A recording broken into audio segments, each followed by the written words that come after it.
كل سنة وانتم طيبين يا بنات بمناسبة عيد الأضحى.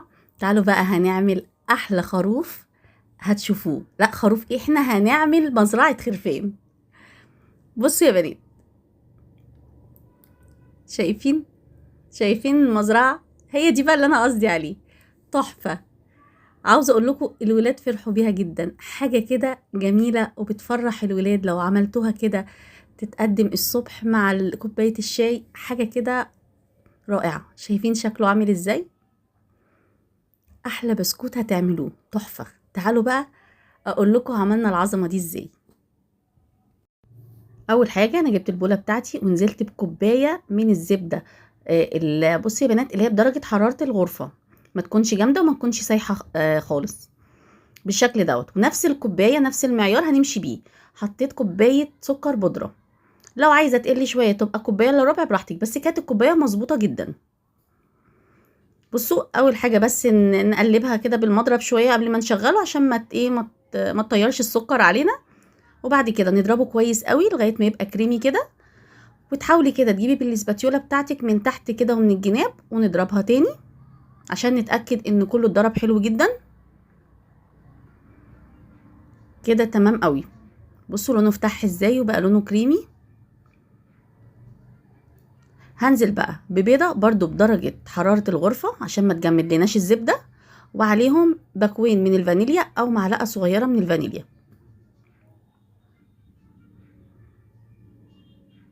برضو هضربها كويس جدا.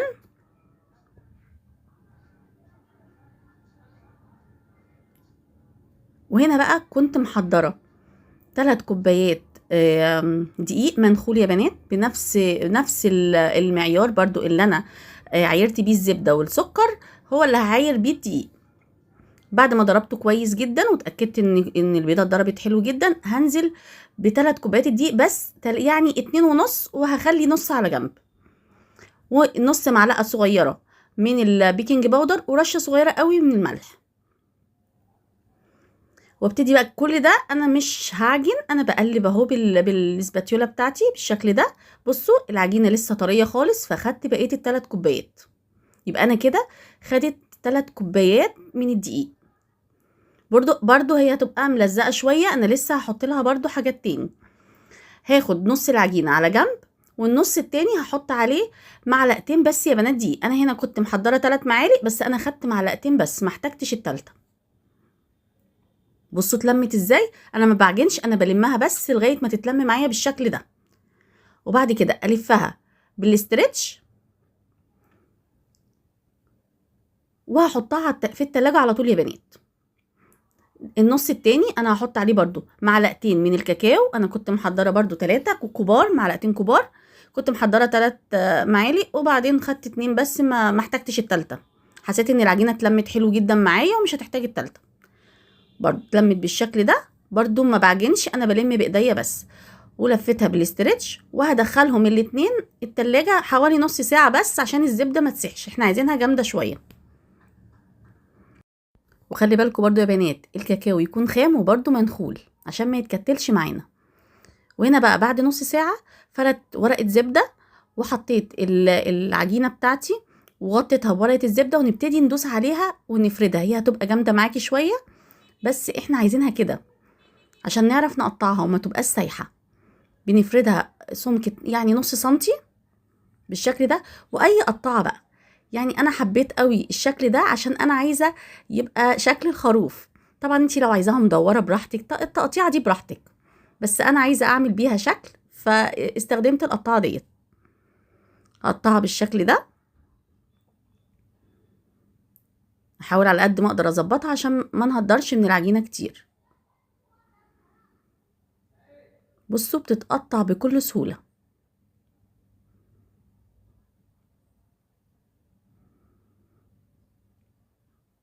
بالشكل ده كده. وابتدي بقى اشيل الحتت الزياده، وهاتي بقى عندك اي قطاعه كده ونبتدي نشيل بيها. بصوا هتتشال معاكم، مش هتاخد منكم ولا وقت ولا مجهود. بصوا اتشالت ازاي بكل سهوله. شايفين السمك بتاعها؟ بنحطها في صينيه تكون ما نكونش دهنينها يا بنات. كده كده هي البسكوت فيه زبدة كتير، فما تخافوش مش هيلزق منكم ولا اي حاجة. شايفين طالعة ازاي؟ دي العجينة اللي باقية برضو فردتها، جمعتها وفردتها وقطعت نفس الشكل، وبعدين قطعت كده بغطاء ازازة، وقطعت دواير صغيرة. انا كان عندي القطاعة المدورة بس كانت هتبقى كبيرة قوي، انا عايزة اعمل وش للخروف. دي الشوكولاتة برضو فردتها بنفس الشكل، وبرضو بقطعها بالشكل ده، وبرضو هتتشال معايا بكل سهولة. بصوا بظبطها ازاي، يعني بنعمل خريطة. برضو بجمع كده الزيادة بتاعها، كل ده طبعا بيتعجن تاني. بصوا بتطلع ازاي بكل سهولة، بجد يا بنات تحفة، اعملوها هتعجبكم جدا. طبعا تقدروا تعملوا الطريقة دي، مش شرط تعملوا طريقة الخروف يعني، انا بس عاملة حاجة للولاد كده تفرحهم. بصوا بقى هنا، انا بعد ما خلصت انا حبيت اوريكم واحدة. بجيب الدايرة اللي احنا مقطعينها، قسمتها بالشكل ده، قطعتها بالشكل ده كده. بصوا انا حبيت اعمل راس الخروف تبقى طويلة شوية مش مدورة، لان انا عملت كده وعملت كده، بس انا عجبتني الطويلة شوية. بصوا بقى الجناب بتاعتها بعمل بيها الودان. شايفين كده يا بنات؟ وصل لكم ولا ايه؟ الحتة التانية، بصوا بقى الرجل، باخد كده حتة عجينة وبعملها كأنها مثلث كده بالشكل ده، واحطها. يبقى عملنا الوش وعملنا الرجلين والجسم وكله. العيون بقى بأي خلة كده، عصاية الشيش بالشكل ده، ونعمل ايه العيون بتاعته. صدقوني يا بنات هتعجبكم تحفة وهتعجب الولاد. هنا بقى بعد ما خلصت هحطها في التلاجة 10 دقايق بس او ربع ساعة، وبعدين ادخلها الفرن على درجة حرارة 180. هتقعد معاكم بالكتير 20 دقيقة، وهيطلع معاكم بالجمال ده. بس ما نحركوش غير لما يبرد خالص يا بنات، عشان ما يتكسرش منكم، يعني ما نشيلوش من على الصينية غير لما ما يبرد خالص. شايفين الجمال؟ تحفة ومقرمش كده، لا طعمه خطير. شايفين الشكل؟ خطير يا بنات، بجد اعملوه هيعجبكم جدا جدا وهيعجب ولادكم. وكده يبقى الفيديو بتاعنا خلص، ويا رب يكون عجبكم، وبألف هنا.